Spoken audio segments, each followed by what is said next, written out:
pagi yang hening dan damai.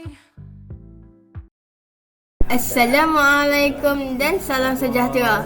Selamat Hari Guru kepada semua pendidik yang dikasihi. Terima kasih atas segala jasa dan pengorbanan kalian dalam mendidik kami menjadi insan berguna. Guru bukan sekadar mengajar, tetapi membimbing, membentuk dan menyinari masa depan. Semoga cikgu sentiasa diberi kesihatan, ketabahan dan keberkatan dalam hidup. Jasa cikgu tetap kami kenang sampai bila-bila. Terima kasih cikgu. Kaulah cahaya dalam dunia ilmu. Di pagi yang hening dan damai. Koyum, kenapa awak datang lambat lagi hari ini?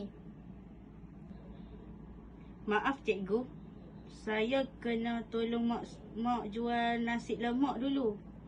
Saya faham, tapi janji dengan cikgu lepas ini cuba datang awal ya. Ilmu ini penting untuk ubah hidup awak dan mak. Ya cikgu, saya janji.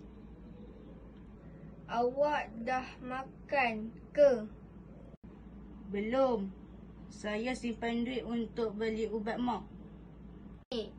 Jangan tahan lapar. Kalau murid saya lapar, macam mana nak faham pelajaran? Terima kasih cikgu. Cikgu baik sangat.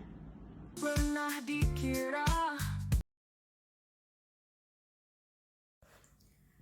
Ke sekolah bawa bekalan. Jangan lupa buku latihan. Guru umpama sinar harapan, membentuk insan penuh keimanan. Pagi cerah, burung berkicau, langit biru, indah berseri. Ilmu diberi tanpa jemu. Terima kasih cikgu kami hargai.